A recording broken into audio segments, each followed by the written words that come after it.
फक्त टीका करायच्या, भाषणबाजी करायची, शिवांची लाकडी व्हायची, हा काय माझा स्वभाव नाही. पण मी तर म्हटलं ना, मी केसाला काय लावत नाही.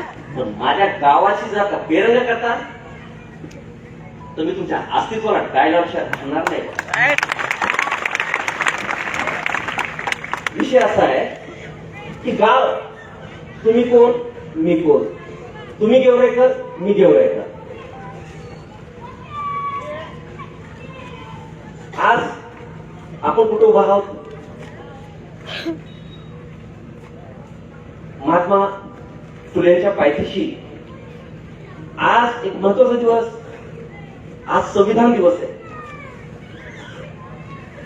आज रोजी 1949 ला महामानव बाबासाहेब आंबेडकरांनी संसदेमध्ये भाष्य केलं होतं संविधान विषयी. त्यावेळेस ते काय म्हणाले होते, मी संविधान बद्दल काही बोलणार नाही, संविधान योग्य आहे का खराब आहे याबद्दल मी भाष्य करणार नाही. ते म्हटले संविधान कितीही चांगलं असलं परंतु ते जर का खराब माणसाच्या हातात जर काय गेलं तर ते संविधान खराब असं मानलं जाईल. आणि ते संविधान जर चांगल्या माणसाच्या हातात गेलं तर ते संविधान चांगलं म्हणून मानलं जाईल. प्रश्न असा आहे की गाव म्हणजे काय? गेवराई गाव कसं अस्तित्वात आलं? मी पहिल्या शब्दात सांगितलं संजय नगर कसं अस्तित्वात आलं, नगर परिषद कॉलनी कशी अस्तित्वात आली, म्हाडा कॉलनी कशी अस्तित्वात आली. त्याच्यानंतर म्हाडा, आमच्या वडील माधव पवारांनी तिथं ती जागा उपलब्ध करून दिली. हे झाले 3 मुद्दे. चौथा मुद्दा, आपल्या गेवऱ्यामध्ये स्टेडियम आहे की नाही? आपल्या गेवऱ्यामध्ये साईट अँड सर्व्हिस आहे. तुम्हाला माहिती आहे की ती जागा आहे माधवराव पवारांनी त्यावेळेस नगराध्यक्ष असताना गेवऱ्याला स्टेडियम असावं ती जागा खरेदी केली. त्या जागेवरती स्टेडियमही बांधलं. त्याच्यानंतर त्याच्या बाजूला पुन्हा साईट अँड सर्व्हिस नावाचं एक प्रोजेक्ट त्यावेळेस आमचे वडील नगराध्यक्ष असताना ह्या गावासाठी तो प्रोजेक्ट उभा केला. तो प्रोजेक्ट असा होता की त्या काळामध्ये निधी मिळत नसायचा आपल्याला, म्हणून त्या 7 ते 10 एकर मध्ये नगरपालिकेने जमीन विकत घेतली. मग त्या जमिनीवर प्लॉट बनवायचे आणि मग ते प्लॉट विकायचे आणि मग ते प्लॉट विकल्यानंतर त्याचा जो पैसा गोळा होईल त्या पैशानं नगर परिषदचे विकासाचे कामं करायचे, असा त्या पाठीमागचा हेतू होता. तुम्ही जर का फिल्टरच्या प्लांट वरती जर का जाताल तर ती जागा सुद्धा माधवराव पवारांनी नगराध्यक्ष असताना त्या योजनेसाठी राखून ठेवली, विकत घेतली. फिल्टर प्लांट, त्याच्या बाजूला स्टेडियम, त्याच्या बाजूला साईट अँड सर्व्हिस. तुम्हाला माहिती आहे साईट अँड सर्व्हिसची जर का आपण मागच्या 5 वर्षामध्ये आपल्याला अधिकार आहे की प्लॉटिंग करायची, विकायची नगरपालिकेनं आणि त्याचा पैसा विकासासाठी वापरायचा. तुम्हाला माहिती आहे त्यावेळेस किंवा आज साईट अँड सर्व्हिसचे जर का ते प्लॉट विक्री केले असते तर आपल्याला किती पैसा गोळा झाला असता? 25 कोटी रुपये आज त्या जमिनीतून नगरपालिकेला उत्पन्न मिळालं असतं. किती? 25 कोटी रुपये. पण लक्ष्मणाने काय विचार केला? पैसे तर आपल्याला किती आणता येते पण जागा मिळणार नाही. आणि समजा यदा कदाचित ती जागा किंवा नगरपालिका विरोधकांच्या ताब्यात गेली तर काय होईल? ते प्लॉटिंग काढते, 25 कोटीचे प्लॉट 5 कोटी मोठी विकून टाकते, 20 कोटी खिशात घालून टाकते. मग तो म्हटलं दादा हे असंच आहे. मी म्हटलं मग तोडला आपण हे राखीव करायचं. कुठं कशाला? तोडलं इथं आपण जॉगर्स पार्क, नाना नानी पार्क, जे लोक रिटायर होतात, जे वडीलधारी मंडळी असतात जे रिटायर होतात त्यांच्यासाठी आपण तिथं 7 एकरचा जॉगर्स पार्क तयार करू वॉकिंग पार्क तयार करू, ऑक्सिजन पार्क तयार करू, तिथं आपण झाडी लावू, तिथं योगा सेंटर बनवू, तिथं तुम्ही 7 एकर मध्ये लाखो झाडांच्या वडराईमध्ये तिथे पार्क उभा करायचा म्हणून लक्ष्मण अण्णानं ती जागा राखीव करून ठेवली. आता कोणीही आले, राष्ट्रवादी येऊन तर कोणीही येऊन, ती जागा राखीव म्हणजे राखीवच. कशासाठी केली आहे? दूरदृष्टी असते ना. गाव कसं बनवायचं, संजयनगर कसं बनवायचं, नगरपरिषद पाणी कशी बनवायची, म्हाडा कसं बनवायचं, आता पाणी पुरवठ्याबद्दल बोलायला नको, त्याच्यात स्टेडियम कसं बनवायचं, त्याच्यात आता जॉगर्स पार्क कसा बनवायचा, हे काही मुद्दे तुमच्या समोर मांडतोय, कारण की ही विकासाची दृष्टी असावी लागते. आज संविधान दिवस म्हणतात ना. संविधान चुकीच्या माणसाच्या हातात पडू नये.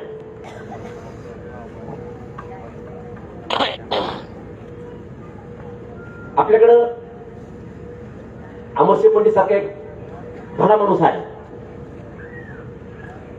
त्याच्याकडं त्याचे बैल दूध देतात. खरं आहे की नाही? आता इलेक्शन लागले, महात्मांच्या पायथ्याशी बरं कमी क्रांतीसूर्य ज्योतिबा फुले, क्रांतीसूर्य सावित्रीबाई फुले काय म्हणाले होत्या? अज्ञान हा सगळ्यात मोठा शत्रू आहे. मानवाचा सगळ्यात मोठा शत्रू असं जाते त्याचा अज्ञान. खरंच सांगा बरं, तुम्ही अजून सुज्ञान आहात का अज्ञान आहात? खरंच तुम्ही ज्ञानी आहात? आपण गेवराईकर ना, आपण ओपन ओबीसी का गेवराईकर तुम्हाला ठरवायचंय. तुम्ही जस हा अमरसिंह पंडित छातीवर बसून नाचते, आणि जर का त्याच्या छातीवर तुम्हाला नाचायचं असेल तर एकच म्हणा, मी गेवराईकर.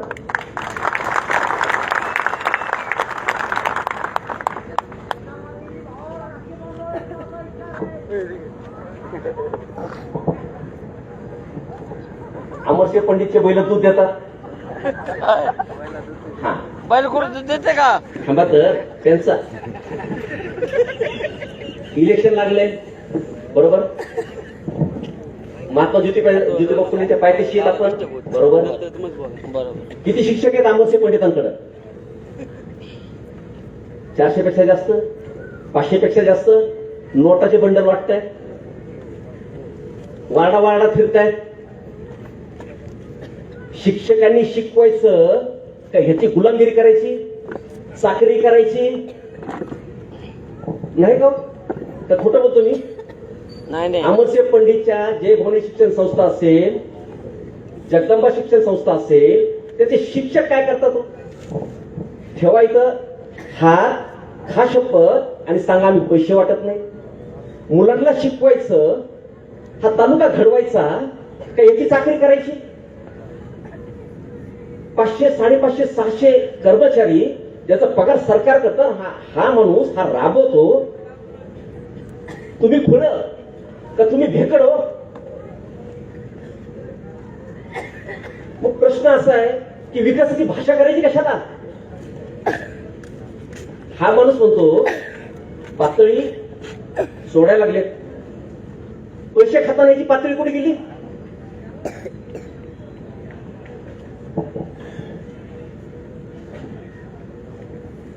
ओबीसीचं मराठ्याचं राजकारण केलं कोणी?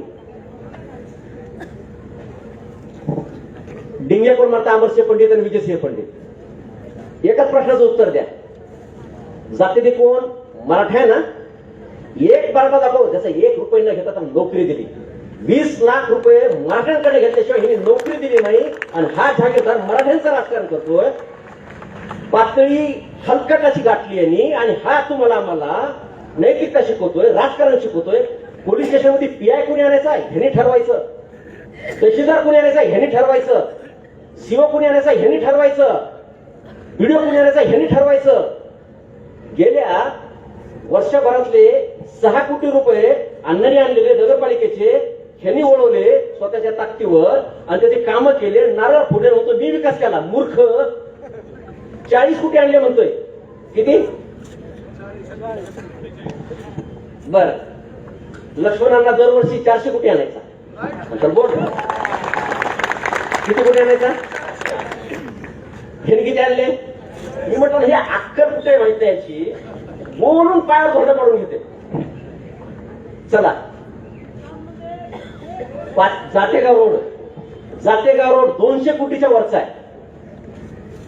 जातेगाव रोड 200 कोटीच्या वरचा आहे. तरवाडा रोड 150 कोटीपेक्षा जास्त रुपये आणले ते.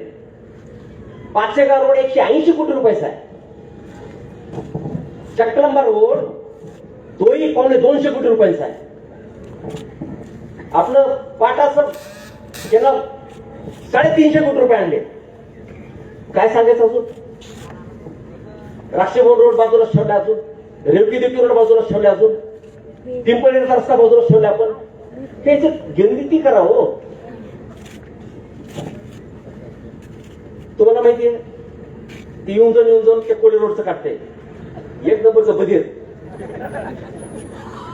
जागा तिथं ओपन स्पेसला म्हाडाची होती. तिथं आपण तलाव आणला, स्विमिंग पूल आणला. आपण तिथं जागा ओपन स्पेसची होती, तिथं आपण नाट्यगृह आणलं. ते म्हटलं हे त्यांनी नाट्यगृह ओपन झालं नाही. त्या मूर्खानं तो पैसा वळवला. कुठे वळवला? ते गाळे बांधायला काढले. कुठले गाळे बांधायला काढले? ते पाणी टाकी तिथले. पैसा कुठला? नगरपालिकेचा. आणला कशाला? नाट्यगृहाला. आणि ह्या गाढवाने कुठे वळवला? आणि पुन्हा म्हणतोय नाट्यगृह का चालू नाही केलं? मला बोलायला लावू नका मर्से पंडित. चालू आहे ना व्हिडिओ रेकॉर्डिंग? ऐकतायत ना? लाईव्ह आहे ना? माझं म्हणणं आहे की गाव घडवायचंय ना आपल्याला.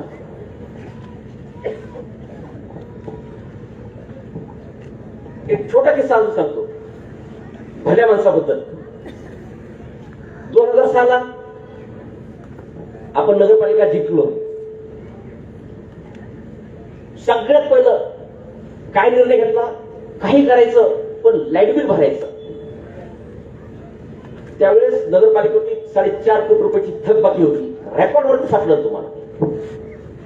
लाईट बिल भरायचं, कारण की त्यावेळेस आमदार अमरसिंह पंडित होता. आणि आपण जर का लाईट बिल भरलं नाही ह्यो काय करणार? कलेक्टरला सांगणार, एमएससीबीला सांगणार, वरती मंत्र्याला सांगणार जेवढी लाईट कापा.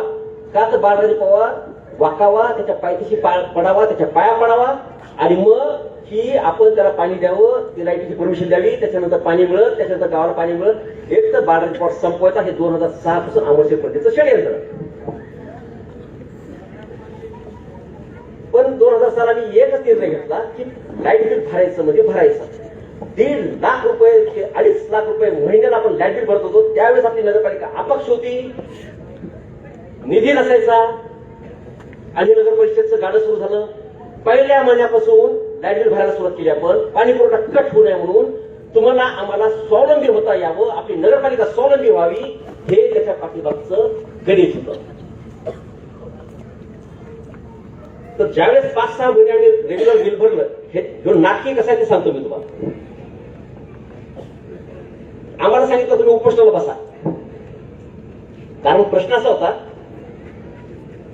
आपल्याला 18 तास लाईट जर का मिळाली तरच गेवरायला पाणी मिळू शकतं. म्हणून आमचं म्हणणं होतं की शहागड खामगाव तिथं आम्हाला 18 तास लोड शेडिंग असायचं की आम्हाला फक्त 12 नाही तर 13 तासच पाणी मिळायचं आणि तेवढ्या याच्यात काही पाण्याच्या भरणा होत नसायचा. पण आमची मागणी होती की आम्हाला 18 तास कंटिन्यू पाणी मिळावं. मग यांनी काय केलं? उपोषणाला बसवलं आम्हाला. मी नाही बसलो. आमचा मागणी होती की आम्हाला एक्सप्रेस फीडर मिळावं. एक्सप्रेस फीडर म्हणजे स्पेशल पाणी पुरवठ्यासाठी स्पेशल लाईन. बसवलं. काही कार्यकर्ते ग्रामीण भागाचे बोलले, उपोषणाला बसवले. हा आमदार वरती सांगितलं आमच्या अशा मागण्या आहेत. त्यांनी त्याच्या मागण्या करून मान्य केल्या. आणि कारण काय? त्या सचिवाला ऐकावं लागलं की नगर परिषद रेग्युलर पाणी पुरवठा देतीये, रेग्युलर बिल भरतीये, मग आता शासनाला ते ऐकणंच ऐकणं.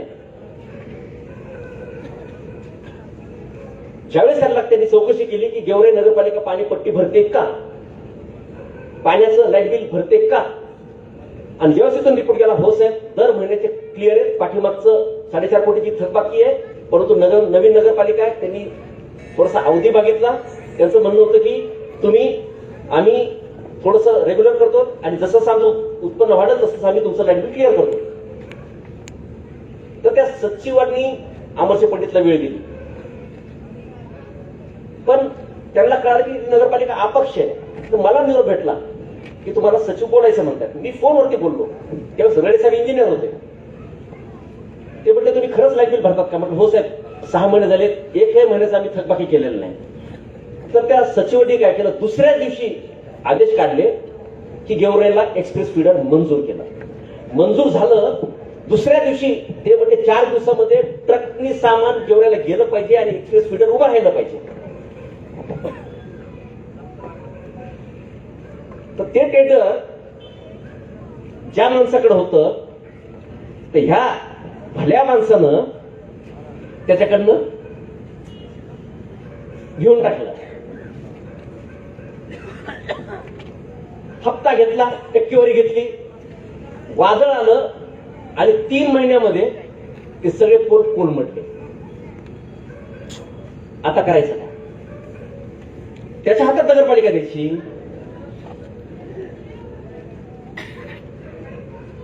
लाईट बिल आपण भरायचं, स्वावलंबन आपल्याला पाहिजे, आमदारकीचा फुगीरपणा त्यांनी दाखवायचा, कामं आले त्यांनी घ्यायचे, टक्केवारी त्यांनी काढायची. हे गणित तुम्हाला माहिती पाहिजे. माझं तर म्हणणं आहे, अमरशे पंडित उद्या इथं सभा घ्यावी. आमदार कोण? अमरशे पंडितच ना. आता बार काय,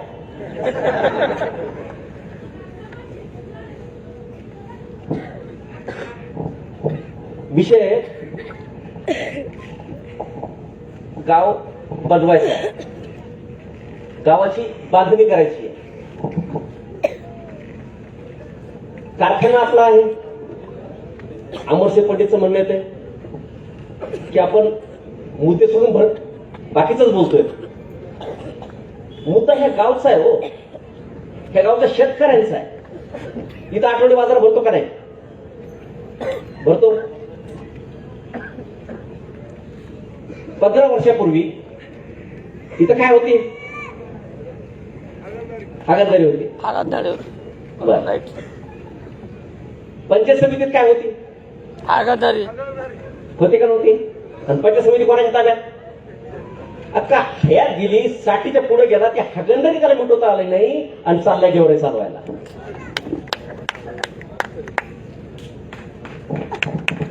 विषय आज ही माझी 3री सभा आहे, उद्या 4थी सभा आहे, परवा दिवशी 5वी सभा आहे. बोलायचंय काय? मला ही सभा गाजवायची आहे किंवा मला वक्तृत्व करायचंय, हा या पाठीमागचा उद्देश नाही. उद्देश काय? की संविधान कोणाच्या हातात गेलं पाहिजे. संविधानानं तुम्हाला आम्हाला अधिकार दिला नगरपालिका चालवण्याचा. संविधानानं तुम्हाला आम्हाला अधिकार दिला मतदान करण्याचा. बाबासाहेबांनी आजच्या दिवशी 1949 ला सांगितलं,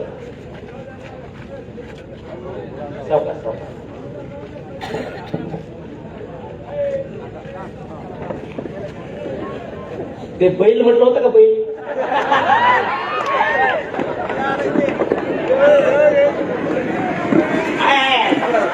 गेला गेला गेला गेला. पाटील पाटील पाटील आहेत.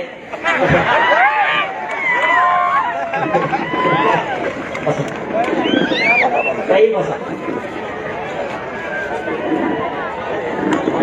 नुसते पाटील आहेत, आबा पण आहे तिथे.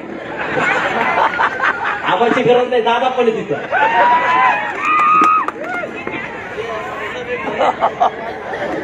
ए शांतरा, थांबा थांबा दादा.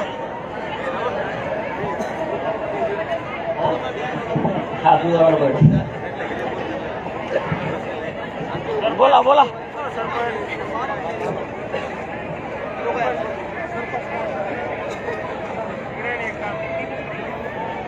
माफ करा, त्या बैलाला राग आला. त्याला वाटलं आमची तुलना अमरशे पंडितांसोबत कशाला केली.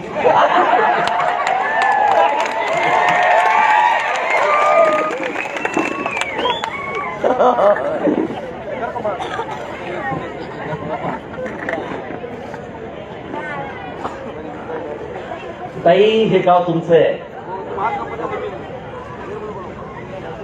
ही नगरपालिका तुमची आहे. तोडातोडी करायची, फोडाफोडी करायची, माणसं फोडायचे, पैसे वाटायला सुरुवात झाली का? झाली? घ्या बर का, घ्या, भामट्याचे पैसे घ्या, पण धूर पण काढायचं बर का.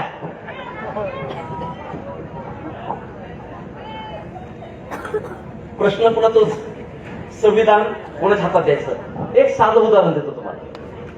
सिग्नल असतो शहरामध्ये, सिग्नल लागला की आपण थांबतो, ती असते शिस्त.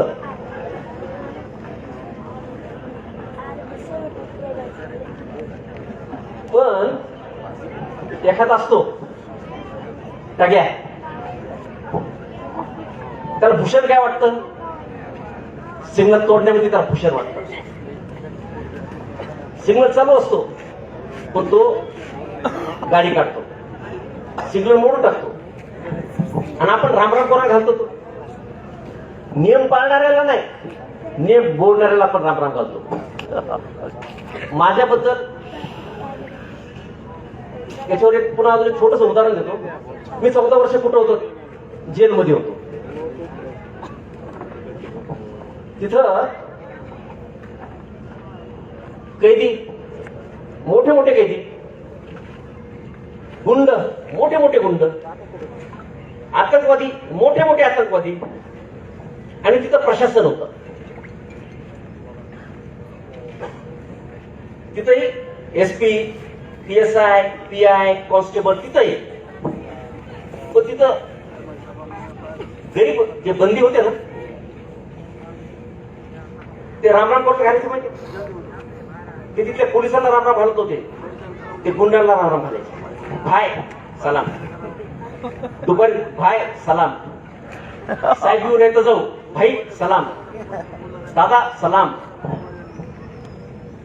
ते तिथं पाहिलं, मला असं वाटतं की ते इथं यायला नको. आपल्याला वाटतं का आपण रामराम कोणाला घालायचा? एखादा माणूस अख्खी दुनियाला लुटतो, त्याला आपण रामराम घालतो, आणि एखादी व्यक्ती गावात झाडलोट करते, एखादी व्यक्ती रस्त्यावरती भाजी विकते, फुलं विकते, एखादी व्यक्ती फळं विकते, आणि त्याला आपण तुच्छ लेखतो, आणि चोट्यांना आपण रामराम घालतो. हे आपलं गाव, ही आपली संस्कृती का? आमचं एकच म्हणणं आहे, हे थांबवायचं कोणी?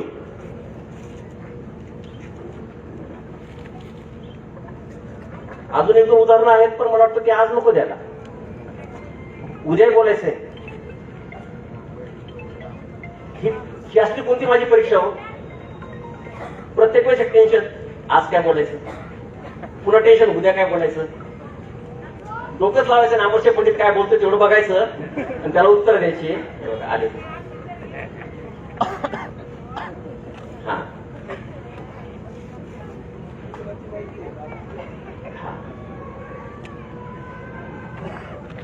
मी तुम्हाला म्हटलं संविधान कोणाच्या हातात द्यायचं. प्रश्न, लक्ष्मण पवार हा व्यक्ती भांडू शकत नाही, तो भांडणार नाही.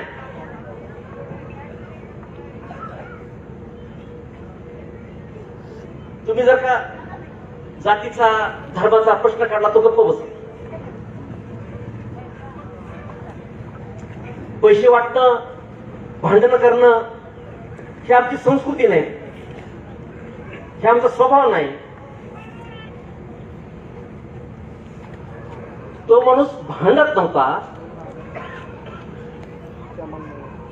असा माणूस राजकारणात जर का आणला तर त्याला हार्ट अटॅक येणार, त्याचा बीपी हाय होणार. फक्त निर्दय माणूस पाहिजे राजकारणामध्ये. कोण? निर्दय माणूस.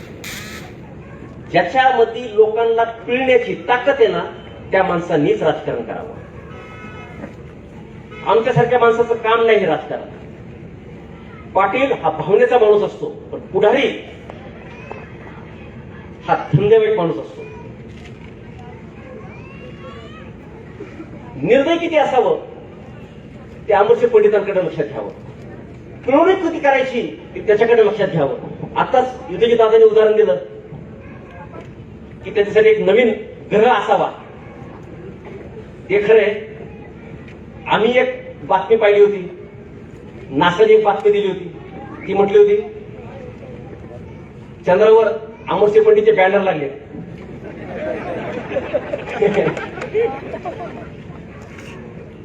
फुगीर कसा आहे, त्यांना मी बोलायला टोचतो, पैसे खात्याने टोचत नाही, 10% खात्याने टोचत नाही, लुटताना टोचत नाही.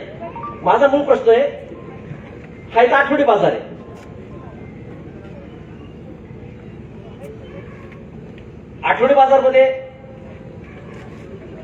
आठवडी बाजारात भाजीपाला विक्रीची सुविधा असते. तुम्ही महाराष्ट्रात कुठेही जावा, तुम्हाला सुसज्ज मार्केट कमिटी दिसेल का नाही? तुम्हाला कोल्ड स्टोरेज दिसेल का नाही? तुम्हाला भाजीपाल्याला शेड देण्याचं, मार्केट बनवण्याचं जबाबदारी मार्केट कमिटीची असते. लिलाव करण्याची जबाबदारी मार्केट कमिटीची असते. एक उदाहरण द्या, मार्केट कमिटी घेण्यासाठी काय केलं? महाराष्ट्रामध्ये 3200 ते 3400 रुपये ऊसाचा भाव आहे, आणि ह्यो बाबा 2200-2300 भाव देतोय. कालच आबा म्हटले 7 कोटी रुपये शेतकऱ्यांच्या ठेवी होत्या. ह्या माणसानं, आपल्या देवळातला शेतकरी खूप श्रीमंत आहे, त्याच्या घरी